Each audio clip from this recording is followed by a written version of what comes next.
I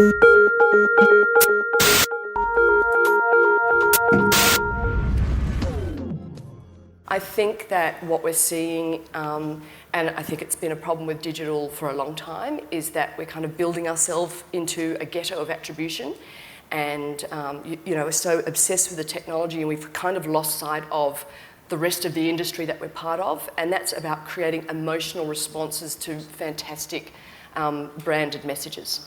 I think there's problems with ad blocking and fraud and viewability and in-target demo targeting, cross-device. I don't think the list stops. But the biggest problem I'd say so far is the adpocalypse.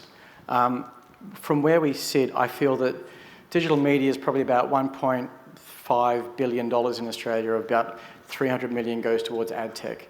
There's 1,878 companies in America, and there's 150 of them in Australia. I've interviewed maybe 100-ish at the moment. I see a lot of them out here today of companies that I've interviewed, and the big problem I'm seeing is the perception versus reality of a lot of these companies. I think the big issue is if you're going to sell tech, be honest. Stop overselling. Just be true. We, on the agency side, have something to answer for on that front too. I mean, we created that environment in digital where that's okay. I mean, you look at the old days of digital where the promise was that it's 100% addressable, so this is great, and we all know that it's not in the way that it was sold, especially in the early days. And I mean, you see the TV guys up on stage and talking about how, comparing their measurement to our measurement and all of this stuff. We have something, I think, that we all need to be really honest with our clients and tell them exactly what happens in digital. It's not that we're making up metrics or that these things are marking our own homework or any of these things, but there are realities of what's capable in measurement and what isn't.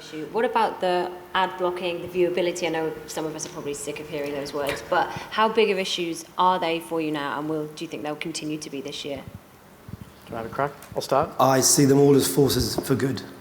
They make digital better. If you have an issue with ad blocking and a percentage that's high, it's going to impact you. You need to think through the ads that you're delivering on a personalised mobile experience. We've actually got to the point where we realise what we've been doing is bad. It's just junk. So now the embedded, native, thought through, creatively beautiful experiences for consumers that customers want to be part of is actually a win. It's a product of demand and supply.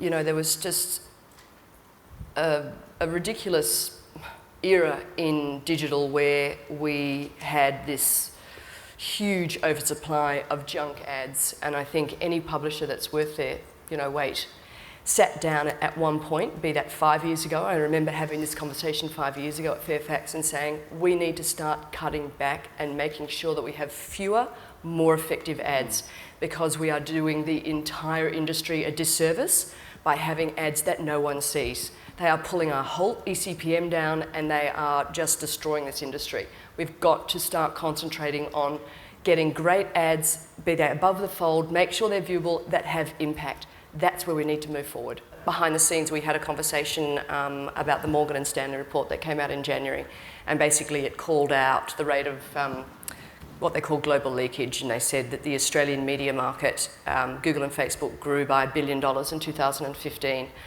Of that, the rest of the media market grew 300 million, which means they took all of the growth, but they also gouged another 700 out of the other media channels, which obviously, is an issue.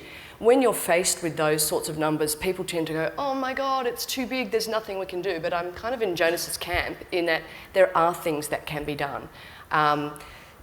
Creating, obviously, the Publisher Alliance is a way that you can go up against them on scale, but not just scale of inventory, which is limited, but in terms of scale of data and analytics.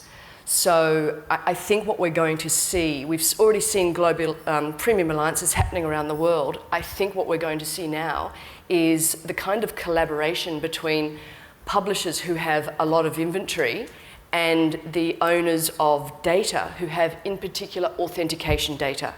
And you will see the beginnings of these, what we call identity cooperatives, that are going to go up against the walled gardens. And these identity cooperatives are most likely going to be local publishers getting together with local owners of data, and in particular local owners of authentication data. So you're most likely seeing media owners getting in bed with supermarkets, media owners getting in bed with airlines, media owners getting in bed with telcos, the kinds of collaborations we've never seen before.